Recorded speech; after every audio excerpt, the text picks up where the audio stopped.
You can't be loud without being balanced. Frequency balance is the spine of a pro mix. This is technically how evenly energy is distributed across the spectrum. Too much frequency in one range, meaning too much low, too much mid, too much high, runs the risk of throwing the rest of the mix off. Psychoacoustically, we are most sensitive to frequencies between 1 and 5K, less to deep lows and airy highs. A balanced mix can be pushed harder through a limiter or compressor without falling apart. It's like a proper alignment on a race car. You can go faster without blowing a tire. A mix with too much low might look loud on a meter, but sound very muddy and quiet. More bass does not equal louder. Bass runs the risk of eating up headroom and potentially, when hitting a limiter, can smear the low end. True loudness is tight and intentional. If you're listening to train your ear on loud mixes in different frequency spectrums, for mixes that I consider to be loud from a bass standpoint, you can listen to Billie Eilish's You Should See Me in a Crown or Travis Scott's Sicko Mode. Loud bass-heavy mixes tend to feel very dense, physical, and imposing. And you may also notice that in order to have a very loud bass-heavy mix, the arrangements and production tend to be very sparse in the mids and highs to free up that room for the lows to really bloom and shine. For mid-range based loud mixes, you can look no further than music like American Idiot by Green Day or The Pretender by the Foo Fighters. Mid-range loud music tends to feel very aggressive and in your face. And if you're listening for higher frequency-based loud mixes, you can check out mixes like Bangarang by Skrillex or Teenage Dream by Katy Perry. Loud mixes that tend to accentuate the highs can feel bright and very exciting. So listening to different loud mixes that focus on certain frequency ranges can help you understand what you may need to do or how your production may need to take shape in order to have your mix hitting the right way on the meters. So we're going to have a quick video today where we're going to discuss frequency balance and EQ, and we're going to start first from a global perspective when we are thinking about loud mixes. Now, one thing I want to touch on really quick is the concept of bass and subfrequencies. A lot of times, subs and bass are used synonymously, but when we are looking to create a loud mix, and especially if we want the bass to be very prevalent, we have to think of the subs and the actual bass as two different things. So by subs, I'm going to refer to frequencies that are below 60 hertz, mainly 40 and down, but we can kind of think of some 60 as kind of a crossover point as well. And when we're listening to subfrequencies, they tend to not have a lot of transient information. We tend to hear subfrequencies as pressure, not really pitch. We feel the weight, and it's very easy for us to overcompress subs. And when subs feel very compressed or really, really very level, it tends to feel very choked and it loses its ability to swell. And when subs really bloom and swell, that's what we feel as powerful and impactful. But when we're looking at, say, bass lines, kick drums, synth lines that carry a lot of low energy from, say, 60 hertz and up, and especially if they're playing the melody of a song, we definitely want those parts to feel stable. So that is an area where we definitely would want to feel compression and feel that there is not a lot of movement in terms of, say, amplitude variance from one note to the next in any sort of bass-related instrument that is playing a melody. So something to kind of keep in mind when you are deciding the general and appropriate volume level for your mix, or if you're working with a client, knowing if we are dealing with a lot of subfrequencies that we need to make sure are keeping life in their parts, or if we're essentially dealing with a bass line and a kick drum that just need to feel very solid and stable inside the mix. So today is essentially just some listening examples. What I did was I level matched a couple different examples. The first is labeled raw, and that is just the unprocessed instruments. So again, I say mix just because we all understand what I mean by mix, but this isn't really a mix song yet. There's nothing really being done to any of the individual tracks. So we have the raw balance and all the instruments where they stand with their natural frequency balance. Then I have one labeled low mix. Low mix is where I applied this frequency curve, which we would consider to be a bass heavy, top heavy kind of smiley face with a little bit of a scooped mid-range. Kind of a common EQ curve for music that wants to feature the bass and make sure that the top end retains its kind of brightness and airiness. Then we have a mid-mix. And the mid-mix, as you can expect, is one that kind of accentuates our mids, and we're still going to keep some air on the top, and we are actually cutting a little bit low low and rolling off some subs. So essentially a mid-centered mix. Then I have one that I labeled Loudness Optimized. And by Loudness Optimized, it's one where we did a little bit of carving through some areas that could have buildup and then kind of sweetened some of the EQ areas where we definitely want to make sure that we are not falling out of balance frequency-wise. But what we're going to do first is we're going to listen to the raw, the low mix, and the mid mix. And as we do, what I want you to do is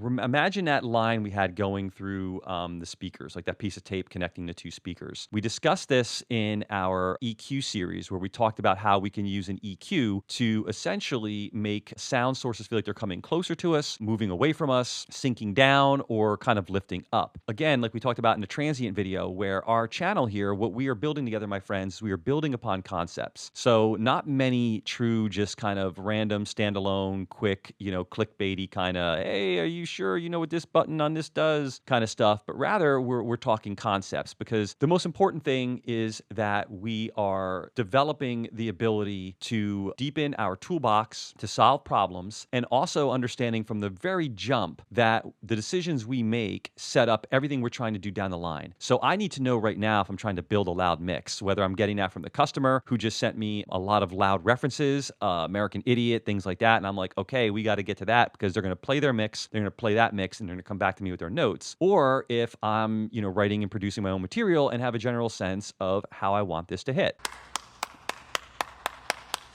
So first, we're going to do the raw mix, and let's kind of notice where it sits on the meter. Let's notice where the vocal feels, and then compared to where the meter sits, its general perception of loudness. I've been telling myself this for days. I've been telling myself this for days. I don't ever want to go down. Now, before we even go to the mid-mix, isn't that crazy? That the low mix is actually hitting louder on the meters, but feels quieter. We're bringing up some of the low energy, but that low energy isn't making the mix feel louder to us. And this is the main point that I want to make. We can't base loudness on meters. This is the wrong EQ curve for this song and for this mix. Yes, the bass is louder, but nothing else feels in your face. And you don't need me to tell you, if you were working on this song, a general hard rock based song here, that it needs to have a certain level of aggression to it, right? So while we're showing that this is actually roughly a dB higher in terms of LUFS, it feels quieter than the raw unprocessed mix. So now let's kind of compare the raw unprocessed mix to the mid mix. I've been telling myself this for days. I've been telling myself this for days. I don't ever want to go down and burn if I were nuclear waves. Okay, so the mid-mix feels significantly louder. You can feel the guitars and the vocal leap forward. It starts to feel like, before I say that, because I don't want to influence your ear yet, because part of what we're doing here is we're trying to train ears and trying to train you to be decision makers. So what I want you to do is I'm going to go from the raw to the low to the mid. And what I'd like you to do is, as you're listening to each, again, keep your ear fixed on the vocal, where it feels like it's moving around, what feels like it's coming closer to you, but also, and this is the cool part, envision a shape that the sound is coming at you, like from regarding the speakers. So like the music is in your speakers or it's in your headphones, and as it's moving towards your ears, it's kind of taking a shape. And see if you can sense like what each EQ curve does in terms of volume, but also in terms of how the mix now feels, like what kind of like geometric shape it's almost taking. So we'll start with raw. I've been telling myself this for days. I've been telling myself this for days. I don't ever want to go down. I've been telling myself this for days. I don't ever want to go down and burn if I were nuclear waves.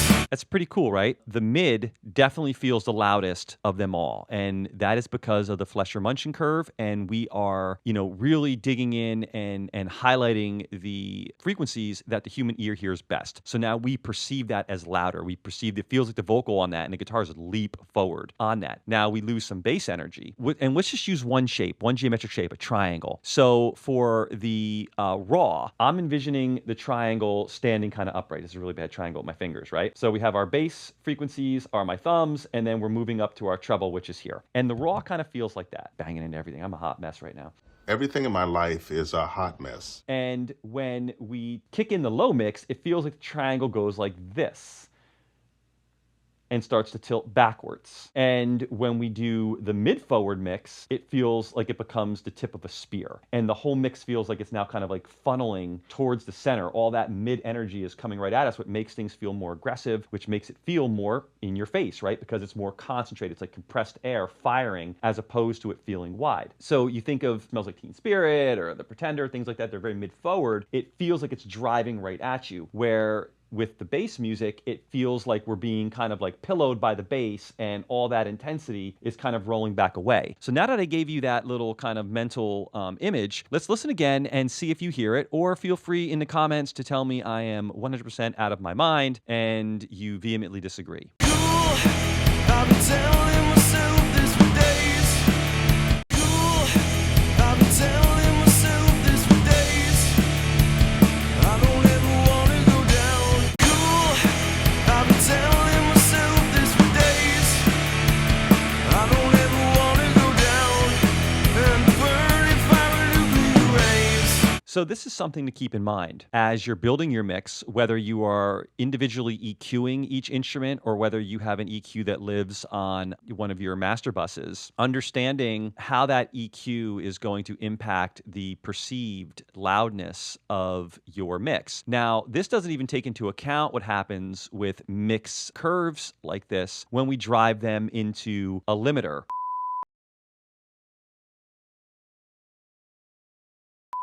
So now I'm going to pop on a limiter and we will keep the limiter open and we are cranking it up a little bit so that we can hear what a loud mix sounds like hitting through the limiter. We should be getting similar levels of limiting on each, or in terms of, and especially the output. But let's listen to how each mix holds up. You might hear people say, and hopefully, if they've ever said it about anything you've ever done, it's been in a constructive way, but you might have heard people say a mix falls apart after a few listens. And what happens is we tend to initially hear louder is better. So I could trick you all by just making one of these just louder. And initially, if I just played them for you and gave you a quick little snippet of each, unlevel matched, you would think the loudest one most likely is better. Some people with more seasoned ears or know these things might pick out other things, or, so we're not gonna say it's 100 for 100. But what happens is after a few listens, a mix can begin to unravel. You start noticing that the bottom end is mushy, that things are lost, that there's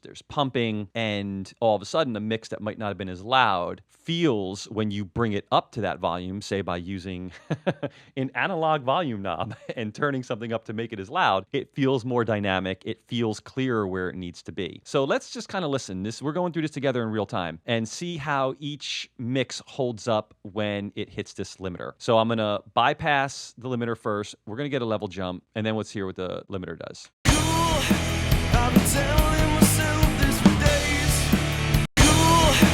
I've been telling myself this for days. For the most part, it's staying intact. There's some things in the low end I don't love. I'm hearing a little bit of movement down there, like a little bit of pumping. But for the most part, it's kind of holding. So you could, take this, if a band just wanted to hear where they left off, you could push it into a limiter, you could send them this, and you're kind of giving them, essentially just a little bit of a louder version of what they recorded. I'm not hearing too much destruction to the transients. Again, let's listen through really quick and pay attention to the snare drum. And let's see if we notice anything really happening with the snare. I've been telling myself this for days. I've been telling myself this for days.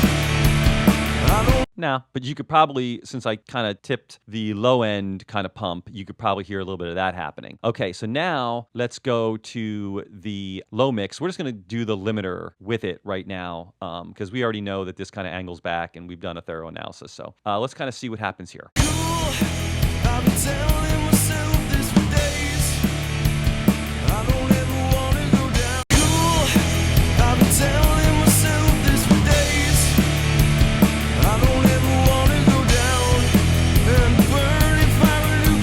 You could hear the low end blow up and begin to smear. It sounds like the low mids kind of are catching a cold and everything's just getting a little fuzzy down there. I'm hearing pumping and it just feels kind of dull. It's showing loud. So again, I'm showing, somebody said, hey, I want you to get it to this volume, and I compare a reference and say, oh, that reference is at minus 7.5 and I'm at minus 7.5. This artist is out of their mind. They're telling me that it sounds like it's just much lower in volume. This is a great spot to start. And if you've ever had that problem, I'm hoping that you're kind of nodding along me right now going, oh yeah, I've been there, where somebody's insisting that two things that I know are level matched, one sounds louder. Well, now if you didn't know to look at this, now I'm hoping that you'll think I should probably take a peek at my EQ curve, and I could probably cheat the loudness a little bit by leaning into some psychoacoustic tricks, which are important when we're dealing with loud, because loud isn't always better, right? Loud can be a disservice to the music that we're working on, but we don't always make that decision. It could be a label telling us it needs to be competitive with A, B, C, or D. It could be the artist. It could be anybody. And while our sensibilities might be saying this is where this mix is going to shine, we again have to deliver what's being asked of us. So knowing how we can cheat some psychoacoustics, how we can carve off along the way. You hear Jason Joshua say that he does nothing but carve for every inch of his loudness. And when you understand these principles, you understand exactly what he means by that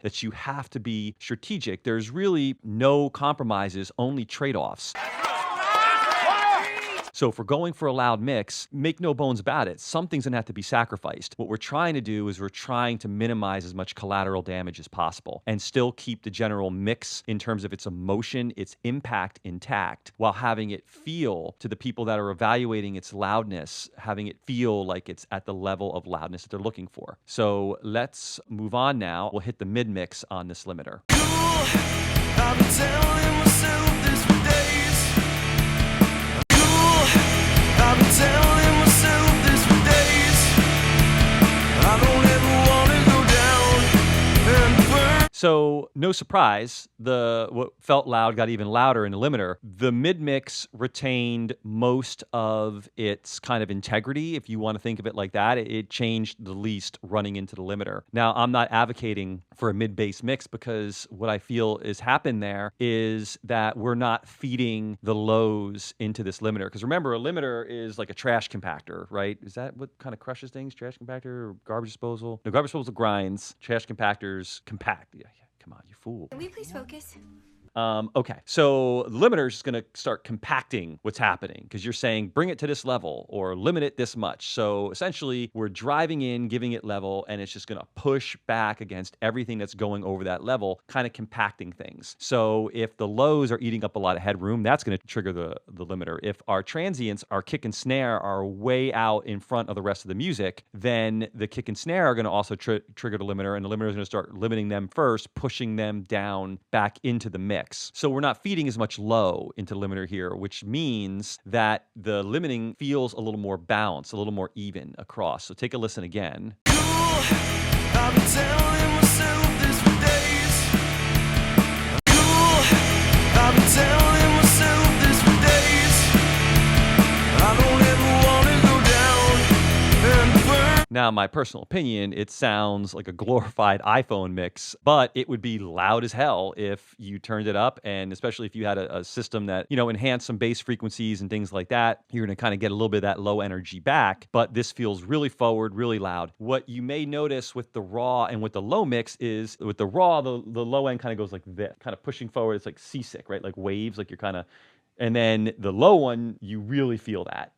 Like, a couple boats just went by and now you're dealing with, the waves, and that starts to make me feel a little seasick. And I hear a lot of mixes, especially when groups or other artists send me reference mixes of what they want it to sound like. And I'm like, oh, they just drove this into a limiter, and the whole low end is kind of making me feel like I'm on unstable ground. And that's something to keep in mind, and why we can't just think loud is putting a limiter at the end of what it is that we're doing. That's how you're going to blow everything up. So I'm actually going to pivot. I was originally going to show you this, how I would go about crafting an EQ for something that I wanted to be loud. What I did, and we'll take a listen, is a little bump. I rolled off probably more than I would like to, given the fact that, this mix needs to be loud, and we're kind of rolling everything under 50, off at a 12 dB slope. And then started to carve out some stuff that felt resonancy to me, like I was hearing some unnecessary flab in these areas, and then knowing I'm going to try to push these areas, I just wanted to get a little bit of what started to sound sharp or brittle to me. And this is all subjective. You might have different spots that you would go to trim out some things that rub your ear the wrong way. And that's the beauty of mixing and the beauty of what makes all of us different. And what would make your mix sound a little different from mine is the way that you would kind of sculpt these. However, the general areas, I think, are the more important things to take note of. Trying to find a spot where we can put a little bump in the lows to keep some of that low energy. And then here we have our mid-range. I went down a little bit because 800 to me feels like the base of the mid-range in a way. So I wanted to make sure I was grabbing some of that so that there was still some weight in the mids and it didn't just literally feel like an iPhone, like the mid-mix kind of feels to me. And then keeping some of that air and top and excitement in so that the limiter, when it's pushing down, we're still, it doesn't feel like it's getting darker and darker and darker. So let's take a listen. I will first play the loud mix, the one we're calling kind of like a loud optimized mix, into the limiter, and let's pay attention to see how the low end's being handled and how the mids are being handled. Again, I suspect this will not feel as loud as the mid mix, but what we're talking about and what would be a fair decision for an artist to make is, okay, now we're to a point where yes, the mid mix might feel slightly louder, but you are missing a lot more, you're sacrificing a lot more low and low mid energy. And the artist might feel like, well, wow, this other one feels pretty loud, and yet I'm still feeling the full frequency spectrum, and it also doesn't feel like that triangle's like coming right at me in an overly aggressive way, but feels a little bit more natural, which is the way that I like to mix. I don't like things feeling hyped, and that mid-mix feels hyped to me. Okay, so here's the one we're talking about, and then we'll compare it against the mid-mix, and we could come to our conclusions together. I've been telling myself this for days. I don't ever want it cool. I've been telling myself this for days. I don't ever want to go down and burn in fire nuclear rays. Now I'm cool. I've been telling myself this for days. I don't ever want to go down and burn in fire nuclear rays. All right, so the mid-mix on the meter is just a smidge louder because I didn't want to take all this time trying to get super, super close. But they are a lot closer than I thought. And I am being completely preferential and biased and saying that I like and prefer the loudness optimized mix with this curve on it, which would make sense, right? Because we're kind of taking the best of all these worlds and finding a way to kind of carve out enough to keep this mix completely resembling itself and not becoming like this Picasso. What's the art where like it's like, oh, it's supposed to be an apple, but it looks like completely different, abstract, right? But rather trying to be real and keep our realism here. So this is what I went with. We were a little bit lower on the meter, which meant we could have probably pushed it harder. And at the same point in time, I was feeling like it was cleaner. The mids didn't feel as hyped to me. They felt still more open and natural. And yet it still felt big. And I felt more of the frequency spectrum. So last listen I want you to think of is listen to the frequency spectrum and think of that triangle again and feel how like the loudness optimized one, the triangle is still more up than it is falling forward like the mid-forward mix. Cool. I've been telling myself this for days. I don't ever want to go down and burn in fire nuclear rays. Now I'm cool.